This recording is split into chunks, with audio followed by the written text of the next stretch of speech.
Olá, uma nova semana, outra oportunidade que nós temos de aprendermos mais acerca das coisas do nosso Senhor. Uma semana de tanta tensão no mundo e nós temos aquela que traz paz ao nosso coração, que é a palavra santa do nosso Deus. Eu te convido a que você fique uns minutos mais nesses dias tão tenebrosos comigo, para que aprendamos um pouco mais acerca das Escrituras Sagradas. Livro de 1 Samuel, capítulo de número 30, versículo de número 1 até o versículo de número 6. Eu te convido a que aprendamos mais com as coisas do nosso Senhor. Primeiro livro de Samuel, capítulo de número 30, versículo 1 até o versículo 6. E a palavra do nosso Senhor nos diz: Sucedeu depois que, chegando Davi e seus homens ao terceiro dia a Ziclague, já os amalequitas tinham dado com ímpeto contra o sul, e Ziclague, e a este ferido e queimado. Tinham levado cativas as mulheres que lá se achavam, porém a ninguém mataram, nem pequenos nem grandes, tão somente os levaram consigo, e foram a seu caminho. Versículo 6 diz: Davi muito se angustiou, pois o povo falava de apedrejá-lo, porque todos estavam em amargura, cada um por causa dos seus filhos e de suas filhas. Porém, Davi se reanimou no Senhor, seu Deus. Eram tempos de aflição, eram tempos de guerra na Palestina, eram tempos de reféns sendo levados, eram tempos de exércitos combatendo, eram tempos de terror na Terra Santa. Nos tempos de Davi, tal qual nos dias de hoje também. Nada muito diferente do que temos visto nos dias de hoje, no mundo, em especial naquela região do mundo. A palavra nos diz que Davi havia sido ungido rei por Samuel. Davi, quando foi ungido rei por Samuel, recebeu uma grande resistência por parte de Saul. Mesmo tendo vencido o gigante Golias, mesmo tendo lutado ao lado de Saul e jamais intentando contra a vida de Saul, o rei Saul se levantou contra Davi por medo de perder o trono e que Davi ascendesse em seu lugar, no lugar da sua família e tomasse o trono em Israel. Saul se levantou com o exército de Israel contra Davi. Davi, não querendo guerra contra o seu próprio povo, saiu em disparada, se foi fugitivo, reuniu alguns valentes depois na caverna do Adulão, diz a Bíblia, e mais adiante formou os seus valentes, os valentes de Davi que permaneceram ao lado dele. E Davi em fuga para não pelear, para não lutar contra Saul. A Bíblia nos diz que nas fugas de Davi, ele foi parar na terra dos filisteus. A terra dos filisteus é onde está a faixa de Gaza até hoje. E até hoje os que vivem ali, palestinos, são descendentes em grande parte dos filisteus, que habitavam aquela região litorânea ali, aquela área que hoje nós conhecemos como faixa de Gaza, e na época era a terra dos filisteus.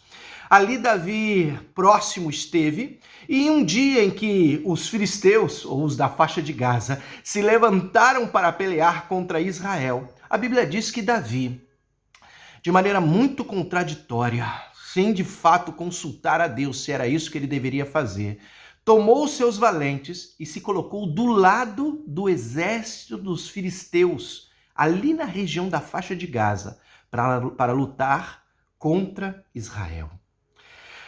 A Bíblia nos diz que estava Saul com seu exército, os filisteus de outro lado, ali naquela região da faixa de Gaza. E a Bíblia nos conta que Davi estava do lado dos filisteus para lutar contra os do povo de Israel. Houve um levante dentro do próprio exército dos filisteus, que não se sentiram seguros com um grupo armado de judeus no meio deles. E então eles foram dispensados daquela batalha, e continuou a guerra entre os filisteus da faixa de Gaza contra Israel, e Davi saiu dali e voltou para a cidade onde estava, para o seu acampamento, ao sul de Israel, na região do Negueve, mesma região onde existiram mortes no princípio dessa semana. Ali, diz a Bíblia, que quando Davi chegou, os amalequitas, e os amalequitas eram descendentes de um neto de Esaú, ou seja, aparentados com Israel, A Bíblia diz que os amalequitas tinham tomado a cidade de Ziclag, que tinham levado os cativos como reféns, as mulheres e as crianças, filhos e filhas, a família dos soldados, dos valentes de Davi. Quando os soldados chegaram, quando os valentes chegaram, a cidade estava em ruínas. A família deles havia sido levada como reféns pelos amalequitas. E assim estavam nessa situação. E a situação ficou tão tenebrosa que as pessoas se levantaram contra Davi, contra a liderança de Davi, e falavam em apedrejar Davi. Tamanha a angústia que estava no coração daquelas pessoas, porque filhos, filhas, mulheres haviam sido levados, tomados como reféns. Naquele ponto, a Bíblia nos conta que, de pronto, Davi foi consultar ao Senhor. Tudo que ele não havia feito antes. E que Davi sabia que era necessário. Antes de tomar qualquer decisão, antes de fazer qualquer coisa, a primeira coisa que você deve fazer é perguntar a Deus qual é a vontade do Senhor. Orar.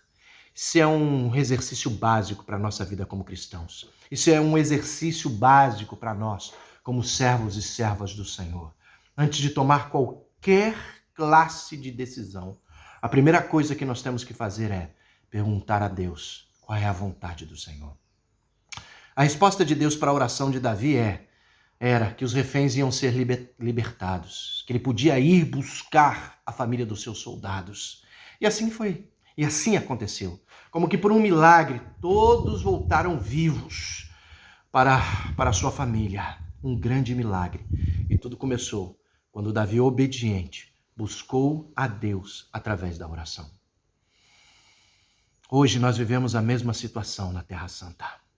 Reféns sendo tomados, guerras, rumores de guerra naquela região que é tão marcante para a nossa fé como cristãos. E a nossa resposta como Igreja de Cristo é, primeiro, a resposta da oração. Nós oramos pela paz na Terra Santa. Nessa oração nós oramos por palestinos, pelo povo palestino oprimido, que vive ali à mercê de um grupo terrorista, que domina, que subjuga, que comanda aquela região tão empobrecida. Só quem vive em regiões de conflito, como vivem pessoas, milhares, milhões de pessoas no nosso país, reféns de traficantes, reféns de grupos armados, só essas pessoas que vivem em lugares de estado de exceção sabem o que é viver na mão de um grupo armado que empreende o terror no meio da população. Nós temos que orar por eles, para que eles possam entender que existe um Deus único, que se revela através de Jesus. Orar pela paz das crianças ali que vivem naquele lugar, das mulheres e dos homens que ali estão. Também nós temos que orar pela paz em Israel, pelos judeus que não sabem que Jesus é o Senhor, que não reconhecem que o Messias é Jesus. Até hoje, eles ali estão esperando um Messias redentor que venha redimir Israel, quando na verdade nós sabemos que o Redentor de Israel vive. E não só de Israel, do mundo todo, e é Jesus o nosso Senhor e Salvador.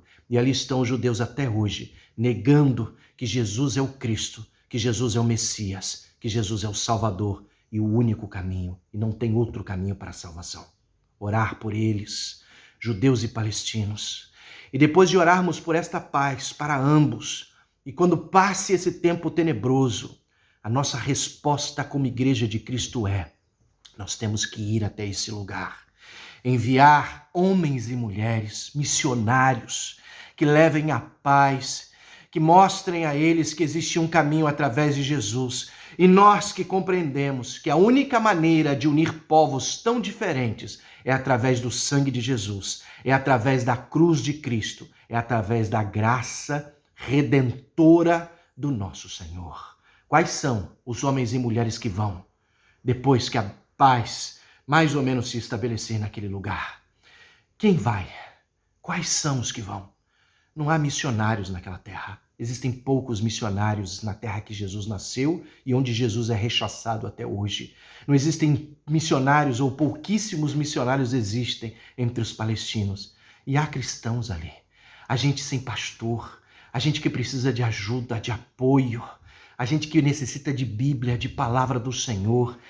Existem pessoas eleitas ali que necessitam escutar que Jesus Cristo é o único caminho e a profunda paz celestial só se estabelece através do Senhor. Tempos atuais esse, de gente que necessita aprender da paz de Cristo. Nesses tempos em que, além da oração, nós temos que nos levantar como homens e mulheres de Deus, passado o tempo da guerra, orando pela paz. Além da paz, a nossa resposta como igreja é homens e mulheres que possam ir como missionários para pregar a palavra naquela terra árida de gente que desconhece quem é Jesus, o Senhor da paz. Que assim nos dê graça ao Senhor. Que assim seja, no nome de Jesus. Amém.